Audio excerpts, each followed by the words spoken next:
kapangyarihan na mag-issue ng mga rules and regulations na sa tingin namin ay makakatulong para talaga magawa po namin ng maayos ang aming mandato, which is to administer the criminal justice system, investigate crimes, and prosecute criminal offenders. Have you even attempted to ask Congress to enact a law para mabigyan kayo ng ganong kapangyarihan sa ilalim ng ating batas? Meron pong mga ginagawa ngayon na mga bills o mga draft ng mga i-submit po namin na proposal sa Kongreso. At alam ko po na meron din mga pending bills tungkol dyan, pero hindi ko po alam kung ano na pong pinaka-status, kung nakumpleto na po yung bill. But in the meantime, that there is no law, you cannot implement or you cannot implement Circular 41. Hindi po ba? Kasi hindi po kayo pwede mag-grant ng power sa inyong sarili at pagkatapos kayo rin na magpapa-implement. Parang wala po sa ating saligang batas yun. Recognized po yan na kung meron po kaming rule-making powers sa paggawa ng aming mandato, ay pwede po, and the police power. Kasi yung police power nga po ay nasa Kongreso nga po yan, but it can be delegated. And it can be delegated through the power of the agency concerned to issue rules or to promulgate rules and regulations para mapadali ang trabaho. At yung pagbibigay o pag-i-issue po ng HDOs and WLOs ay long recognized institutional practice na po yan ng DOJ. Mulat sa pulpa po ay yung mga dati pong mga Secretaries of Justice, kasama na rin po yung lahat ng mga Secretaries of Justice na mga inappoint ng dating Pangulo. They have been issuing whole departure orders and watch list orders bago pa man po yung circular number 41. Alam ko po yun dahil ginamit po ito ni dating Pangulong Arroyo to go against her perceived political enemies. Hindi po ba? Kasi minsan naabutan ko si Congressman Saturo Campo, kawawa, nando sa isang kwarto doon sa immigration. At ang dahilan lamang kung bakit hindi siya paalisin ay mayroong watchlist order. Sa akin po pagkaintindi, as the name connotes, or as the nomenclature indicates, watchlist, parang ang connotation lamang, bantayan nyo yan, alamin nyo kung saan pupunta, alamin nyo kung kailan babalik, and nothing more. Hindi naman pwedeng pag-watchlist, kaya sasama na ng hold. Kaya nga meron tayong tinatawag na hold departure order, at meron tayong tinatawag na watchlist order kasi magkaiba po yung dalawa. Kanina, tinanong ko sa inyo, anong diferensya? Sa paliwanag, wala ako nakita ng diferensya. The difference is the same. It's just the period. Yung epekto po hindi ay lang parang... Pati yung epekto po, dahil hinohold yung Pilipino para hindi makalis ng bansa by virtue of a watchlist order. Yun nga po ang nasabi ko po kanina na watchlist order, pero yung epekto po ay halos pareho in the sense na hindi ho basta-basta makakaalis, na hindi muna magpaalam sa Department of Justice sa pamamagitan ng pagkuha ng lifting order o ng allowed departure order. And ang epekto nga po, ang duration nga po is 60 days instead of the longer period kapag HDO na 5 years. Doon po sa sinasabi nyo yung ginagamit po ng dating Pangulo against perceived enemies, well, maaaring naabuso nga po yung poder na yan. At ngayon naman po, ginagamit naman natin doon sa ating perceived political enemy rin. The same circular. Sa akin po, you don't have to worry about that, sir. Pero nangyari po I don't use my powers for any improper motives, especially for any I should say political vendetta. Hindi po ba maliwanag sa ating saligang batas, Article 3, Section 6, na yung right to travel dapat ating i-uphold.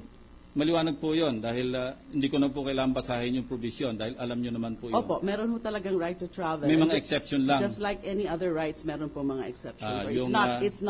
unlimited. Yeah, national security, public health, and public safety. Opo. Saan po pumasok si Ginang Arroyo doon sa tatlo na exception? Yung sa tatlo po, strictly speaking, hindi ho natin pwedeng tugma yun. But ang argument po namin dun sa kaso namin ngayon sa Supreme Court is that hindi po, it is not meant to be an exclusive enumeration of those exceptions. Kasi meron nga pong mga recognized exceptions ngayon.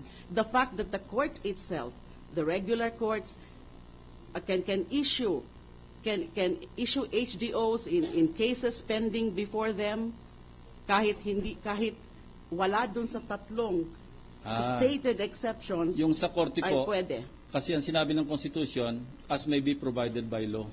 Opo. Ito po bang Circular 41? Meron po bang batas tulad ng tanong ko kanina? Is there a law authorizing it? Wala po. Wala po. Pero yung meron nga ho tayong mga jurisprudence, katulad po nung tungkol dun sa power ng PCGG, ay isang kaso po, Cantwong case, ay hindi nila pinakialaman yung power of the PCGG to issue whole departure order kahit wala po yan sa batas ng PCGG.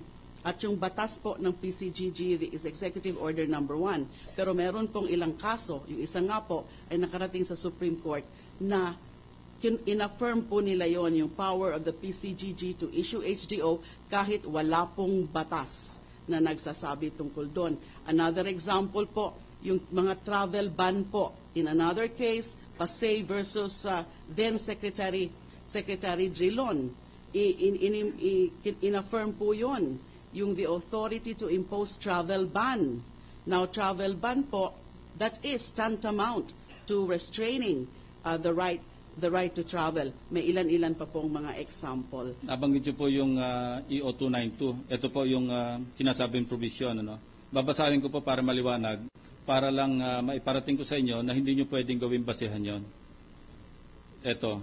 Ang pinagbasihan dito, yung Circular number 18, which in part cited Section 3, Paragraph 1, sa Paragraph 2 and 6, Chapter 1, Title 3, Book 4, EO 292. Yun ang source ng authority ng Department Circular number 41. Tama po ba? Opo, I don't Ang sinasabi po ng Section 3, Paragraph 6, it authorizes the DOJ to provide immigration and naturalization services and implement the laws governing citizenship and the admission of stay of aliens. Hindi naman po alien si Ginang Arroyo. Meron pa hong mga ibang basehan yung Circular number 41. For my education, pwede niyo po bang banggitin? Ang kinukot ko po rito si Father Bernas. Baka nakalimutan niyang isulat yung sinasabi niyong ibang... Meron pa hong mga ibang basehan yung Circular number 41. Yung mga provision po tungkol dun sa sa mandato, sa mga powers and functions ng DOJ. Lalo na po yung tungkol nga po doon sa the DOJ administers the criminal justice system in accordance with the accepted processes, investigate crimes and prosecute criminal offenders, etc.